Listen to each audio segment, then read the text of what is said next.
On n'est même pas ce pays, c'est une espèce de farfoule avec un zèbre small. Et une de plus, une nouvelle pièce mise en scène par l'équipe du théâtre Tone. En coulisses, les marionnettes sont manœuvrées par des passionnés. Ici, nous avons les marionnettes des mousquetaires.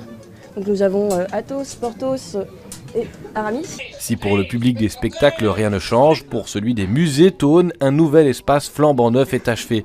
3 maisons adjacentes complètement rénovées, installation d'un ascenseur, de quoi exposer toutes les marionnettes jusqu'à présent stockées à Schaerbeek. Un peu loin d'ici, surtout pour un matériel qui est maintenant quand même un patrimoine véritable et que nous devons déménager à chaque changement de spectacle.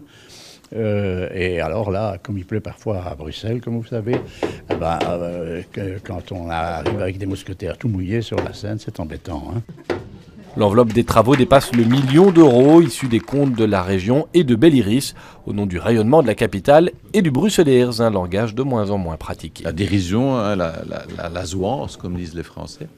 Et donc on a vraiment besoin de ça, et je crois que plutôt que de dire c'est fini, ça disparaît, au contraire on se rend compte que de plus en plus de Bruxellois suivent des cours de bruxellois d'ailleurs, vont au théâtre bruxellois. On sait que beaucoup de touristes viennent à Bruxelles d'abord pour venir sur la Grand Place et bien entendu faire le passage chez Tone. Mais pour que ça puisse continuer, il fallait qu'il y ait un certain nombre d'aménagements des lieux. Faire venir les touristes dans l'état des bâtiments tels qu'on les connaissait, c'était devenu à peu près impossible. Tone, ce sont plus de 800 marionnettes, des classiques du théâtre adaptés dans l'esprit du 19e siècle, un pan important du patrimoine bruxellois qui gagne toujours à être connu.